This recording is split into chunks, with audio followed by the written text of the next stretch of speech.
একজন জমিদার, একজন বড় লোক, চৌধুরী, খুব বড় লোক, তার বাড়িতে 20 জন লোক গেছে রাতের বেলায়। 20 জন লোক গিয়ে মেহমান হইল। মেহমান হইয়া তারা বলতেছে, সাহেব আমরা তো মেহমান, আমি এক একজন এক এক রকমের খাবার চাইলো। একজনে বলল আমি হরিণ খাবো, আর একজনে কয় আমি মুরগি খাবো, আর একজনে বললো আমি খরগোশ খাবো, আর একজনে বললো আমি হাতি খাবো, আর একজনে বললো আমি ছাগল খাবো। 20 জন মানুষে 20 রকমের খাবার চাইলো। একজনে কয় বোয়াল মাছ খাবো, আর একজনে কয় রুই মাছ খাবো। 20 জনে 20 রকমের খাবার দাবি করলো। বলেন জমিদার তো বাড়ির ধারে, জমিদারের বাপ,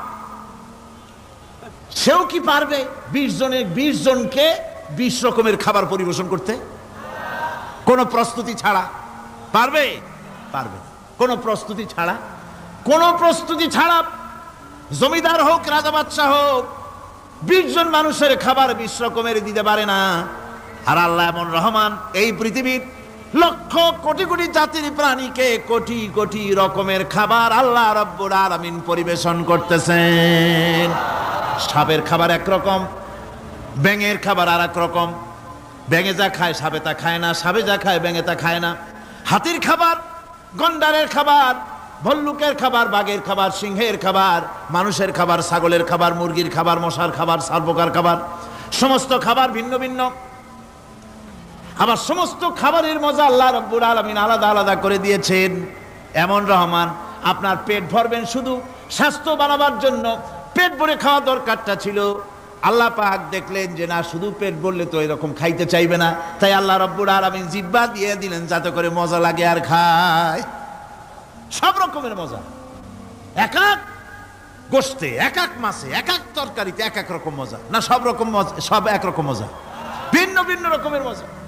আল্লাহ পাক বলেন আমি রহমান, দেখো আমি কিভাবে খাওয়াই।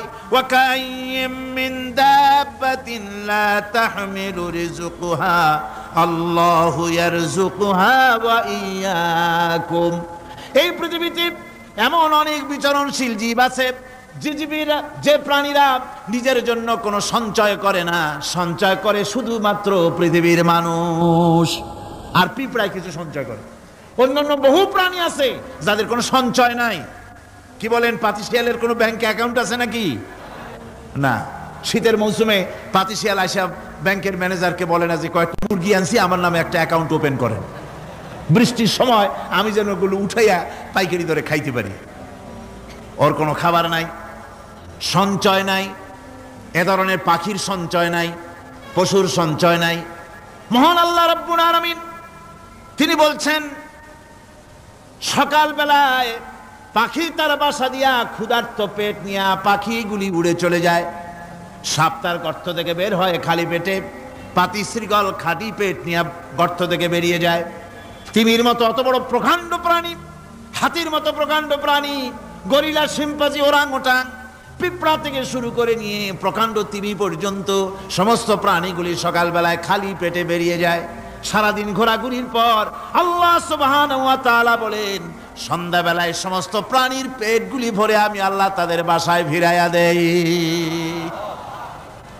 আমি রহমান, এভাবে করি আমি আল্লাহ রাব্বুল আলামিন খাবারের বন্দোবস্ত করি, পড়ার বন্দোবস্ত করি, থাকার ব্যবস্থা করি। ইয়া আইয়ুহান নাসু যকুরু নি'মাতাল্লাহি আলাইকুম হাল মিন খালিকিন গায়রুল্লাহ ইয়ারযুকুকুম মিনাস সামাই ওয়াল আরদ। ও পৃথিবীর মানুষেরা, ওই আল্লাহর স্মরণ করো, আল্লাহর নিয়ামতের শুকরিয়া আদায় করো যে আল্লাহ তোমাকে আকাশ থেকে, জমিন থেকে রিজিক দেন। ওই আল্লাহ ছাড়া আছে কি কেউ যে তোমাকে আকাশ থেকে রিজিক দেয়, জমিন থেকে রিজিক দেয়? লা ইলাহা ইল্লা হুয়া ফাআন্না তুফাকুন। ওই আল্লাহ ছাড়া কোনো ইলাহা নাই, কেন তোমরা বিভ্রান্ত হও? সেই আল্লাহর দিকে ফিরে আসো। আল্লাহ পাক বলছেন মুমিনকে, উদখুলু ফিস সিলমে কাফ, 16 আনা দাখিল হও। আমাকে যখন মেনেছো, আমার সামনে মাথা নত করে দাও। কারো কাছে কিছু চাইও না, চাইবা কার কাছে? চিল্লায় কোন? আল্লাহর কাছে চাও। তিনি কি তোমাকে দিতে অক্ষম? বলেন, তিনি কি অক্ষম? যদি অক্ষম না হন তাহলে আপনারা মাজারে যান কেন? মাজারগুলিতে আমার দেশের লোকেরাই মাজারগুলি ব্যবসা বড় করে দিয়েছে, ঠিক কিনা? ঠিক কিনা? মাজারের ব্যবসা আর তথাকথিত বিদআতপন্থী লোকেদের ব্যবসা। কেউ তো নিজেকে পীর বানিয়েছে বড় রকমের। সব পীরের আমি কিন্তু সমালোচনা করি না, আমার দেশে হক্কানি পীরেরা নিশ্চয়ই আছে। কারণ আলহামদুলিল্লাহ, বলেন আলহামদুলিল্লাহ। আমি যখনই পীরের কথা বলবো আপনারা অবশ্যই বুঝে নেবেন আমি পাইকারি দরে বলি না, হক্কানি পীর নিশ্চয়ই আছে। আমি বলি ব্যবসায়ী পীরের কথা। কার কথা? কেউ তো নিজের নামটা লেখায় এমন ভাবে নাম তালাশ করে খুঁজে পাওয়া যায় না। ইমামুল আইম্মা, জামানার মুজাদ্দিদ, সিরাজুস সালিকিন, মিসবাহুল আরিফিন, সিয়াহে দামদাম, মুহিব্বে বান্দান, কত বিশাল নামের লকব, নাম খুঁজে পাওয়া যায় না। আছে না? আছে না? এরপর আবার তো কেউ সম্রাট হয়ে বসে থাকে। ভাবখানা এই যে ওনাদের কাছে গেলেই ওনারা আপনার মনের আশা পুরা করে দেবে। নাউযুবিল্লাহ। আপনারে ছেলে দেবে, মেয়ে দেবে, পত্রিকা আসে অমুকের দোয়ায় 40 বছর পর ছেলে পাইছি। হাতের মধ্যে ডিম দেয়, ডিম সিদ্ধ হয়ে যায়। কি আশ্চর্য কথা! আর বাচ্চা পেটের মধ্যে ঢুকে যায়। নাউযুবিল্লাহ, নাউযুবিল্লাহ। এই যারা করছে এ সম্পর্কে শায়ের খুব সুন্দর করে বলেছেন, ये हाल तेरा जाल है, मकसूद तेरा माल है। ये हाल तेरा जाल है, मकसूद तेरा माल है। क्या जब तेरा चाल है, लाखों को अंधा कर दिया। तुम्हारी अवस्था हलो জালিয়াতি। তুমি নিজেকে সম্রাট ধারণ করেছো নাম, তুমি নিজেকে সৈয়দ নাম ধারণ করে পীর মাশায়েখ নাম লাগায় দিয়া মানুষকে ধান্দায় ফেলে রুজি কামাচ্ছ। মানুষকে ব্যবসার ধান্দায় ফেলে দেওয়া হয়েছে, রুজি রুটি কামাবার ব্যবস্থা করা হয়েছে। আমি আপনাদের মধ্যে এই কথাটা ঢুকাতে চাই, আমি কোন দুঃখে মাজারের কাছে বা কোনো ব্যক্তির কাছে গিয়ে আমার ছেলে চাইবো, মেয়ে চাইবো? আলাইসাল্লাহু বিকাফিন আবদা। আমার আল্লাহ বলছেন, কে বলছেন? কে বলছেন? আলাইসাল্লাহু বিকাফিন আবদা। আমি কি আমার বান্দার জন্য যথেষ্ট নই? জবাব দিতে কিন্তু আপনারা পারেন নাই। প্রশ্নটা কার? প্রশ্নটা কার? আবার শুনুন আর মুমিনের মতো জবাব দিবেন। আলাইসাল্লাহু বিকাফিন আবদা। আমি কি আমার বান্দার জন্য যথেষ্ট নই? বলুন অবশ্যই যথেষ্ট।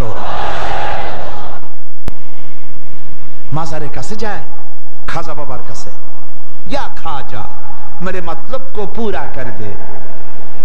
খাজায় আপনার মতলব পুরা করবে কেমনে? ওনার মতলবই তো পুরা করছে আল্লাহ। কে পুরা করেছেন? আল্লাহ পাক করেছেন। সুতরাং খাজা আপনার মতলব পুরা করতে পারবে না। আপনার মনের আশা পূর্ণ করার মালিক কে? জোরে বলেন কে? ওয়াইজা সাআলতা ফাসআলিল্লাহ ওয়াইজা ইসতাআনতা ফাসতাইন বিল্লাহ।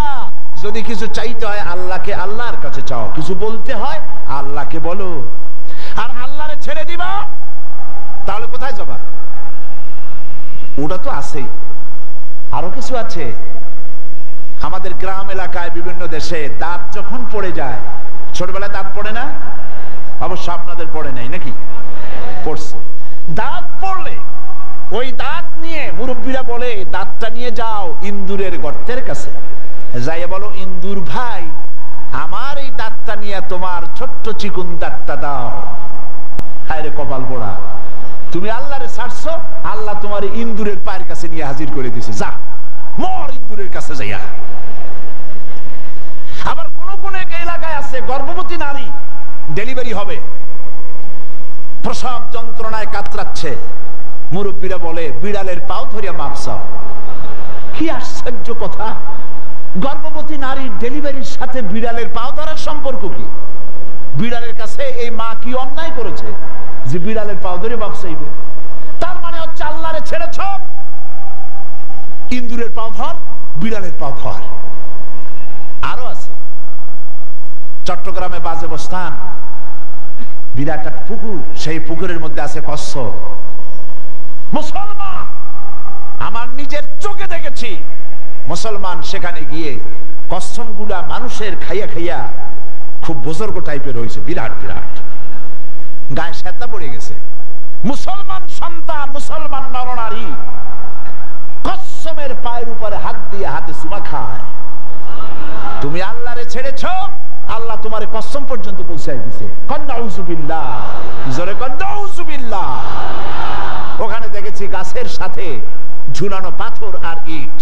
জিজ্ঞেস করলাম ফকিরদের কাছে, এই গাছের সাথে ইট পাথর ঝুলানো কেন? কয় যে এটা হচ্ছে যে সমস্ত মেয়েদের বাচ্চা হয় না, বিবাহ হয়েছে 10 বছর 12 বছর হয়ে গেছে, সেই সব হতাশাগ্রস্ত মা বাবা এখানে আসে, মেয়েরা নিজ হাতে এই পাথরগুলো ঝুলায় রাখে, ধারণা এই পাথর এখানে ঝুলতে ঝুলতে একদিন তার নিজের পেট ভারী হতে হতে বাচ্চা হয়ে যাবে। কি জেহালাত, কি অজ্ঞতা, কি মূর্খতা! গাছের সাথে ঝুলানো পাথরের সাথে মায়ের পেটের ভিতরে সন্তান আসবে, কি অজ্ঞতা, কি মূর্খতা, কি জেহালাত! তুমি আল্লাহরে ছেড়েছো, আল্লাহ তোমার ইন্দুরের গর্ত পর্যন্ত পৌঁছাই দিছে। তুমি সারা দুনিয়াকে লাথি মারো, আল্লাহর দিকে চলে যাও, দুনিয়া তোমার পায়ে চুমা খাবে। সুবহানাল্লাহ। মহান আল্লাহ রাব্বুল আলামিন কোরআনে কারীমকে হেফাজত করেছেন। সূরা কামারের মধ্যে রাব্বুল আলামিন বলেছেন, ওয়ালাকাদ ইয়াসসারনাল কুরআনা লিযিকরি ফাহাল মিন মুদ্দাকির। আল্লাহ পাক বলেন,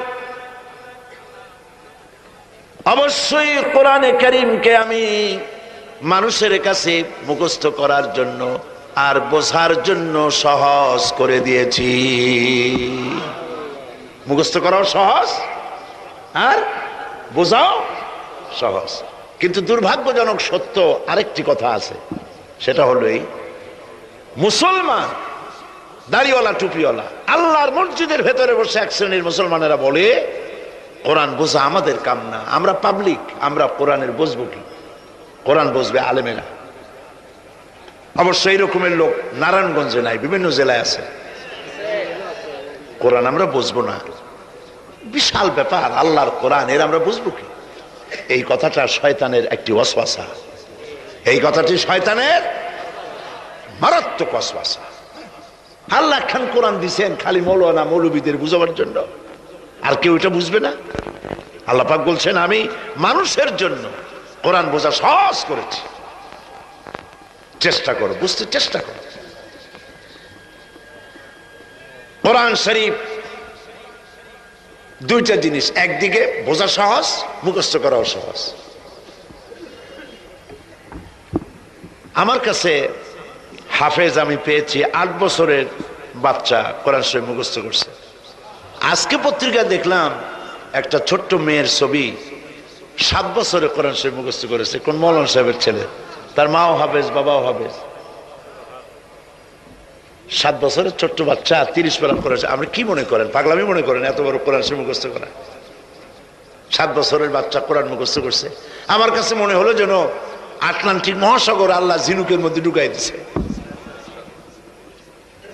এই যে শরফুদ্দিন খলিফা নাকি একটা ছোট্ট বাচ্চার একটা ক্যাসেট বেরিয়েছে না, তানজানিয়া, লোকেরা বলে, খুব আশ্চর্য হয়ে যায় যে কেউ কেউ তো বলে যে এগুলি কম্পিউটার দিয়ে বানাইছে। যারা আল্লাহর কুদরত বিশ্বাস করে না তারা এরকম বলে। লোকেরা আশ্চর্য হয়ে যায়, এতটুকু ছোট ছেলে কোরআন শরীফ মুখস্থ করলো কেমনে? বয়স তার 4 বছর। আসলে বয়স 4 বছর না, আমি আজ থেকে 4 বছর আগেই তার ক্যাসেট দেখেছি লন্ডনে। সেটা হইতেই পারে, আল্লাহ পাক যদি ইচ্ছা করেন করতেই পারেন। চিন্তা করে দেখেন না, একটা লোক 40 বছর পর্যন্ত লেখাপড়া জানেন, লিখতেও পারেন না, পড়তেও পারেন না, নামও সই করতে পারেন না, কোন রাজনৈতিক ব্যক্তিদের সাথে ওঠা বসা করেন নাই, কোন কবি সাহিত্যিকদের সাথে ওঠা বসা করেন নাই। সেই লোকটি 40 বছর পর এমন কথা বললেন রাজনীতির কথা, দুনিয়ার সব রাজনীতি ফেল হয়ে গেল। অর্থনীতির ব্যাপারে, সমাজনীতির ব্যাপারে এমন সব কথা বললেন, দুনিয়া ফেল। 40 বছর যিনি লেখা জানেন না, পড়া জানেন না, লিখতে জানেন না, পড়তে জানেন না, কে তিনি?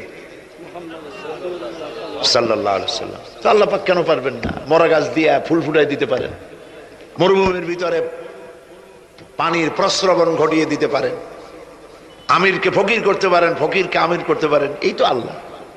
জালিকুমুল্লাহু রাব্বুকুম, ইনি হচ্ছেন তোমার আমার রব। সুবহানাল্লাহ বিহামদিহি। কোরআনে কারীমকে একদিকে মুখস্থ করা সহজ, আর মুখস্থ করার জন্য একটি সিস্টেম কোরআন শরীফের মধ্যে আছে, চিন্তা করলে যেগুলি পাওয়া যায়। সেটা হলো এই যে কোরআন যদি কেউ তাড়াতাড়ি পড়ে মনে হবে যেন প্রবন্ধ পড়তেছি, আর যদি থেমে থেমে পড়ে তাহলে মনে হবে যেন কবিতা পড়তেছি। সুবহানাল্লাহ। প্রত্যেকটা লাইনে লাইনে মিল, ছন্দের আকারে। কোরআন শরীফ পৃথিবীর সমস্ত সাহিত্যের মানকে ছাড়িয়ে এত উপরে গিয়েছে যেই মান পর্যন্ত পৃথিবীর কোন সাহিত্য কিয়ামত পর্যন্ত পৌঁছতে পারবে না। এর ফাসাহাত, এর বালাগাত, কোরআন শরীফের সাহিত্যিক মান চিরকালের জন্য কালজয়ী, এর পাশেও কেউ দাঁড়াইতে পারবে না। সুবহানাল্লাহ। হযরত নবী করিম সাল্লাল্লাহু আলাইহি ওয়াসাল্লাম তিনি যখন হযরতে খাদিজাকে যখন দ্বীনের দাওয়াত দিলেন, কালেমার দাওয়াত দিলেন, বললেন এক আল্লাহর ইবাদত করো, আমারে শেষ জামানার নবী হিসেবে মেনে নাও, আখেরি নবী হিসেবে আমাকে মেনে নাও। হযরতে খাদিজা এক মুহূর্ত দেরি করেন নাই, সঙ্গে সঙ্গে পড়েছেন লা ইলাহা ইল্লাল্লাহু মুহাম্মাদুর রাসূলুল্লাহ। জোরে পড়েন লা ইলাহা। নারায়ণগঞ্জের মতো জায়গা মাহফিল করবেন তো বড় খয়রাত করতে নামবেন, ছোট্ট বাটি নিয়ে নামবেন কেন? বিলার ঝুলি নিয়ে নামেন। কেউ তো বেশি দিলে তখন নেবেন কি করে? এই জন্য আপনি যেমন ব্যবস্থা করবেন সেরকমই। আমরা তো আরামে বক্তৃতা শুনতেছি, আর ইরাকের মুসলমানদের ঘুম হারাম হয়ে গেছে, খাবার নাই। গতকাল ব্রাহ্মণবাড়িয়ায় বলেছি, ইরাকের গর্ভবতী নারীরা তারা ডাক্তার সরকারের কাছে দাবি জানাইছিল যুদ্ধের একদিন আগে, বলছিল আমাদেরকে অপারেশন করে বাচ্চাগুলো বের করে দাও, আমেরিকার কাফেরদের বিরুদ্ধে লড়াই করে শহীদ হয়ে মরতে চাই। আমরা কিচ্ছু করতে পারবো না, কিন্তু দোয়া করতে পারবো। কি করতে পারবো? তবে দোয়া কবুল হোক আর না হোক এই নিয়ে তাড়াহুড়ো করবেন না। অনেকে মনে করে দোয়া তো করছিলাম, আফগানের জন্য হয়েছে কি? এই জাতীয় কথা বলা ইমানের বিপরীত, ইমানের খেলাফ। আপনার দোয়া কবুল করতে আল্লাহ বাধ্য নন। ফাআলুল লিমা ইউরিদ, যা খুশি তাই করেন। সুবহানাল্লাহ বলো। এই দোয়া যে করি, এই দোয়া কবুল আজ হবে, কাল হবে, অথবা 5 বছর 10 বছর পরে হবে, অথবা কবুল যদি না হয় শাহনশাহ রব্বুল আলামিনের দরবারে দোয়া করা হয়েছে, এজন্য আল্লাহ পাক কিয়ামতে মর্যাদা বৃদ্ধি করে দিবেন। দোয়া করতেই হবে, দোয়া ছাড়া পথ নাই। কাজে বসবেন, হাঁটাহাঁটি করা ঠিক না। হযরতে খাদিজাতুল কুবরা রাদিয়াল্লাহু তাআলা আনহা ঈমান এনে কালেমা পড়ে বললেন কি জানেন? বললেন আবাল কাসেম, হে কাসেমের পিতা, হে কাসেমের পিতা, আমি বিগত 15টি বছর আপনার সাথে ছিলাম স্ত্রী হিসেবে। আমি আপনার মধ্যে যে আচরণ দেখেছি, যে আখলাক দেখেছি, এটা কোনো সাধারণ মানুষের হতে পারে না। আপনি অবশ্যই আল্লাহর নবী, বিন্দুমাত্র সন্দেহ আমার নাই। সুবহানাল্লাহ।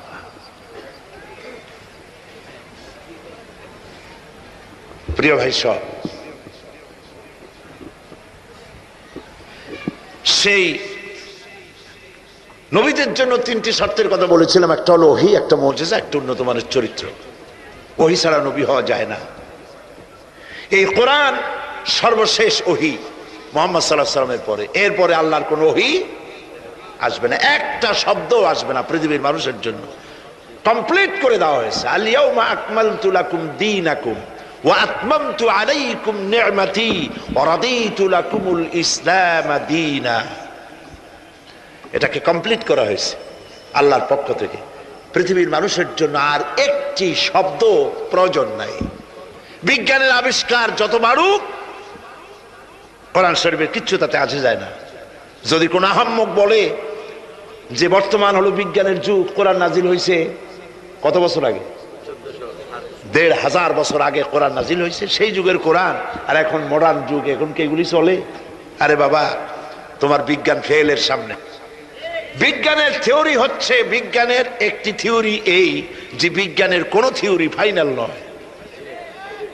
আজকে এক বিজ্ঞানী এক কথা বলে, কালকে আরেকজন আরেক কথা বলে। একদিন তো ডারউইন বলেছে এই মানুষগুলো মানুষ না, সবগুলা বান্দর। ও নিজেও বান্দর। বান্দর কেন? মানুষের নাকি দেখা যায় বান্দরের মতো। আচ্ছা বলেন, বান্দর আমার মামু হয়, শিম্পাজি আমার নানা, ওরাং ওটাং দাদা, এ বলে এর মধ্যে কোনো গৌরব আছে? এর মধ্যে কোনো গৌরব আছে? কোনো গৌরব নাই। ডারউইনের গোষ্ঠী বান্দরের গোষ্ঠী হইতে পারে, কিন্তু আমরা বান্দরের গোষ্ঠী না। আমরা আসছি আদম থেকে, আদম আসছে মাটি থেকে। সুবহানাল্লাহ। ওই সময় সে বলছিল, আমি চিন্তা করছি যে কয় বোতল খাইয়া এরকম লিখতে পারে। ওই সময় সে বলছে মানুষ বান্দর জাতি। এরপরে যারা পৃথিবীতে বিজ্ঞানী, তার সমকালীনের পরপরই যারা এসছে, তারা রিসার্চ করে বলেছে এই ডারউইনের এই কথা হলো একটা বান্দরামি, এটা ঠিক না। কারণ মানুষ যদি বান্দরের জাত হয়, তাহলে বান্দর তো পৃথিবী থেকে বিলুপ্ত হয় নাই, এখনো পৃথিবীতে বহুত বান্দর আছে। এই বান্দরগুলা, আমরা তো একটা বান্দর এরকম দেখলাম না যে কোমর পর্যন্ত মানুষের মতো হয়ে গেছে। কোন জিনিসের সাথে কোন জিনিসের সিমিলারিটি থাকলে এইটা ওইটার বংশের, এটা কি করে বলা যায়? তো এরকম বলেছে কেন তারা? মন যা বলেছে তাই বলেছে। ইন হুয়া ইল্লা ওয়াহয়ু ইউহা। আল্লাহ পাক বলছেন, নবী যা বলেন, কোরআনের নামে যা বলেন সব ওহী। তিনি নফস এবং প্রবৃত্তিকে অনুসরণ করে কোনো কথা বলেন না। আমি যা বলতে বলি তাই বলেন। সুবহানাল্লাহ। সুতরাং নবী করিম সাল্লাল্লাহু আলাইহি ওয়াসাল্লামের কাছে কোরআন এসেছিল এই কারণে যে কোরআন দিয়ে তিনি একটি সমাজ বিপ্লব করবেন, তাবিজ লাগবেন, এই জন্য কোরআন আসে নাই। বোঝেন কিনা কথা? এই যে দেখুন, আমার হাতে কোরআন শরীফ একটা আছে, ছাপা হয়েছে সুলেমানিয়া বুক হাউস, বাংলা বাজার, ঢাকা। তাদেরকে অধিকার দিল কোরআন শরীফ সেবে কোরআনের মধ্যে তাবিজের নকশা আঁকা। আল্লাহর কালামের সাথে এটা বেয়াদবি, বেহরমতি। এই জাতীয় কোরআন শরীফ বাজারে পাইলে আপনারা কিনবেন না। কোরআন শরীফ নাম্বার দিয়ে তাবিজ লেখার কোন অধিকার ইসলাম কাউকে দেয় নাই।